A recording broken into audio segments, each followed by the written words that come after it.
So what's up, kamusta? Ayos ba tayo dyan? So nandito tayo ngayon sa may Rusi Malolos branch para sa update natin at nakita na rin natin yung version 3. Nalilito pa yun, no? Version 3, itong Rusi Flash 150X. Ito yung naka-digital panel na. So tara, ikutan na natin at alamin natin yung presyo niya kung sulit nga ba ngayon 2025. Let's go. Buka na natin.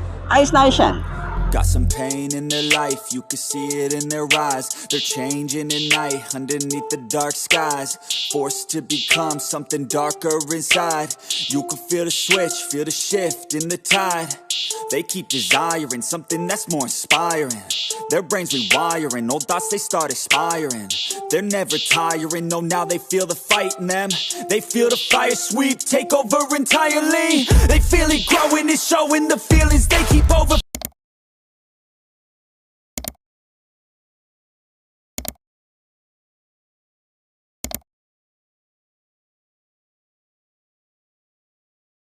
So yun ang mga best, no, sa lahat ng mga nagtatanong magkano nga ba ang ganitong motorcycle. Ito ay nagkakahalaga ng 75,000 kapag kinuha nyo ng cash. At syempre kay Rusi, sabat-sabat lang yan. At para naman dun sa mga gustong kumuha ng hulugan, ilalagay ko dyan sa screen nyo kung magkano nga ba ang kanilang installment and yung rebate nila. So sa tingin mo, sulit nga ba ang presyo niya? At para naman dun sa mga gustong bumili ng ganitong motorcycle, baka pwede nyo akong i-PM dyan sa mga gustong bumili. I-PM nyo ako sa aking Facebook page na iMarkMoto 2.0.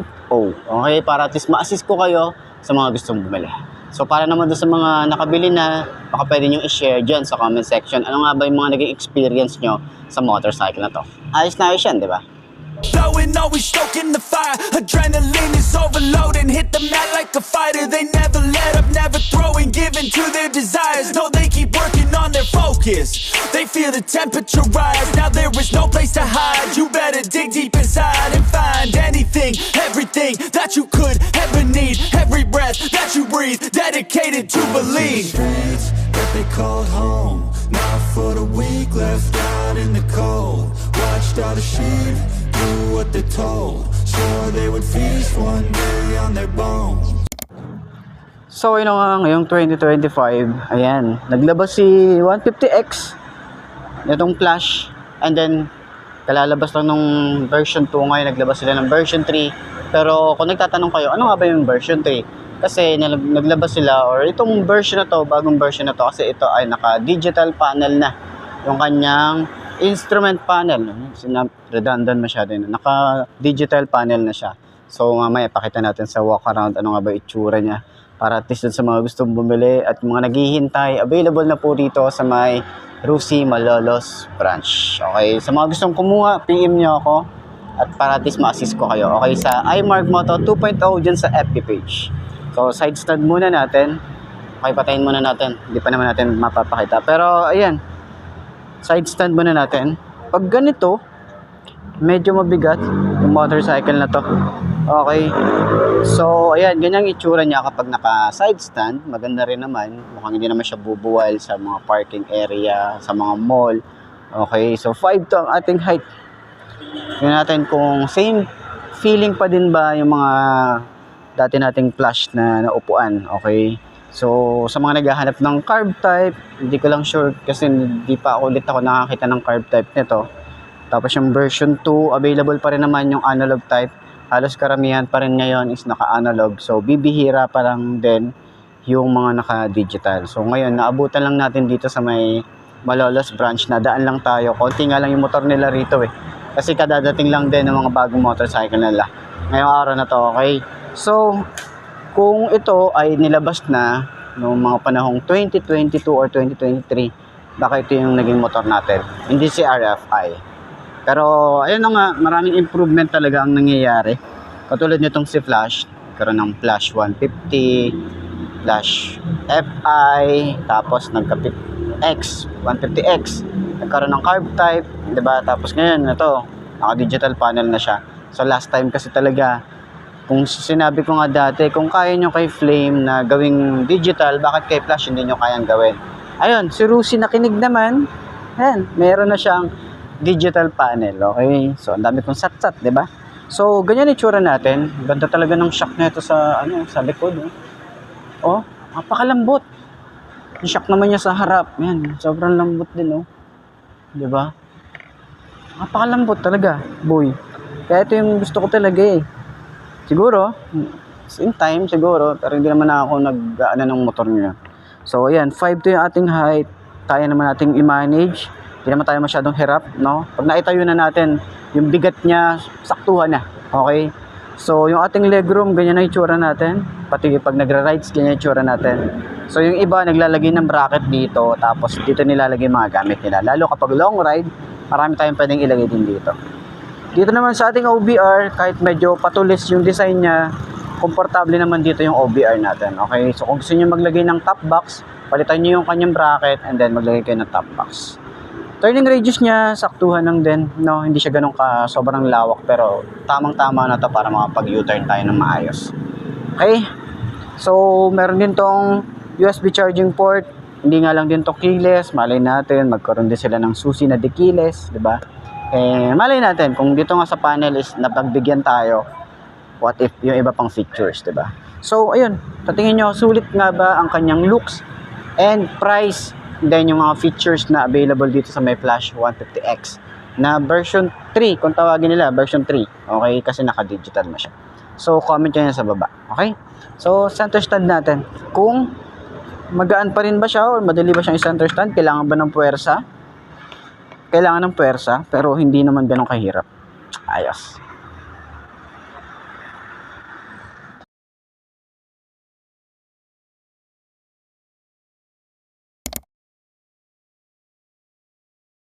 So ito na nga yung hinihintay natin na Rusi Flash 150X na version 3 kung tawagan nila dahil nga naka-digital panel to. So ano pa hinihintay natin? Walk around na natin, pakita na natin yung ilaw niya or yung panel niya and then walk around saglit kasi nakapag-walk around na tayo na ito. Pero ayun na nga, tara, walk around na natin. Let's go!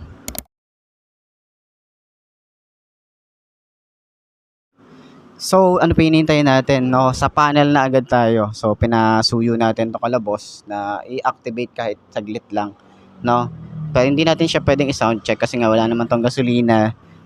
May mga nagre-request din kasi na pakita daw yung panel. Lalo na 'to, itong si Flash kasi, ito talaga yung pinaka-highlight nila ngayon.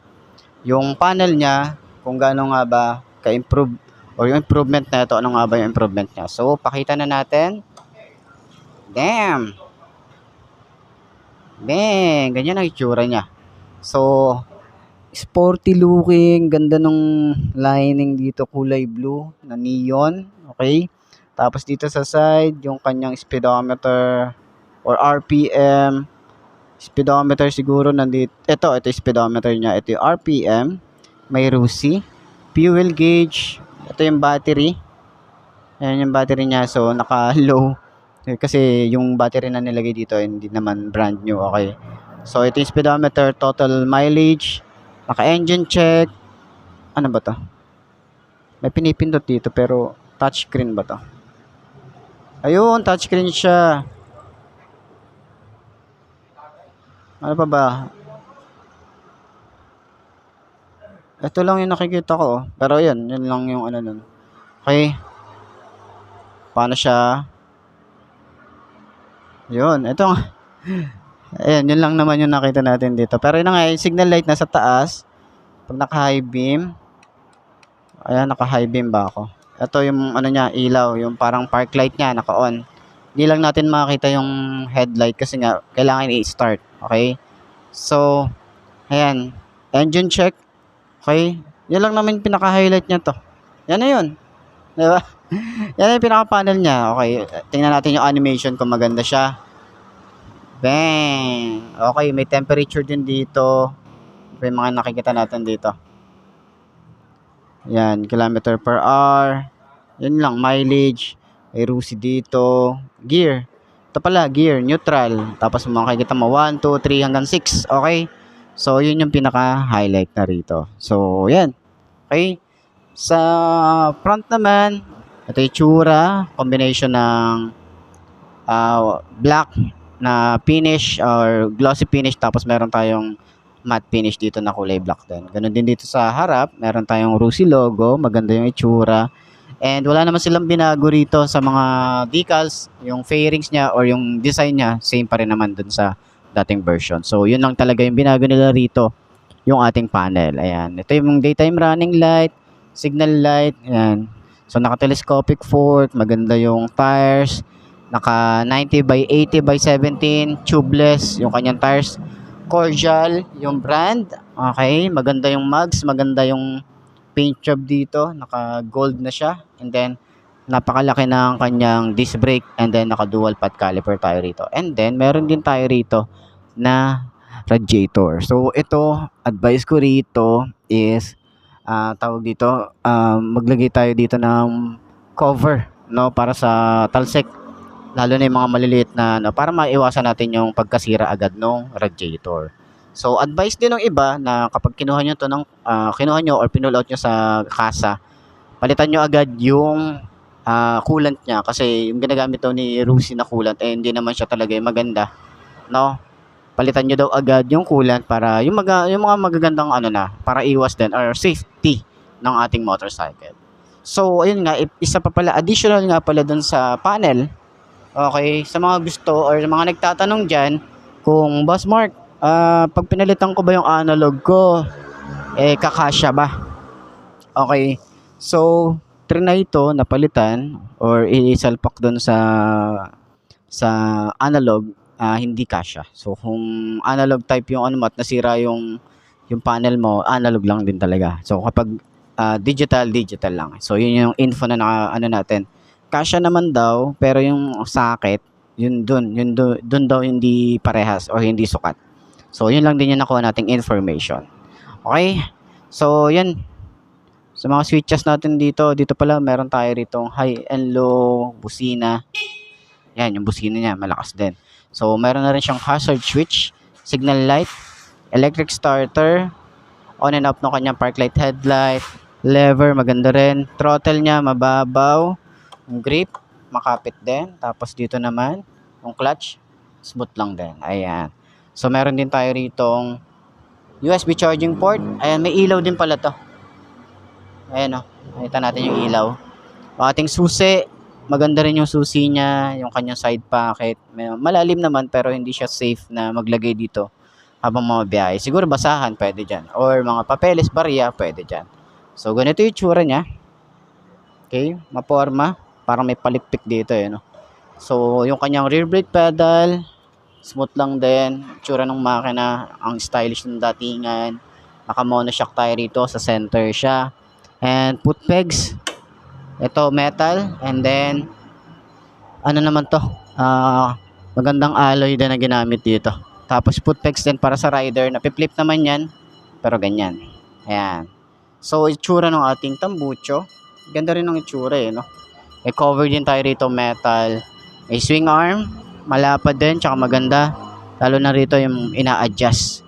So, naka-disc brake, and then yung mugs natin dito, naka-golden, and meron din tayo rito tubeless tires. Ang size niya ay 120/70 by 17. Ayan. Sa taillight, ayan yung animation ng ating taillight kapag liliko.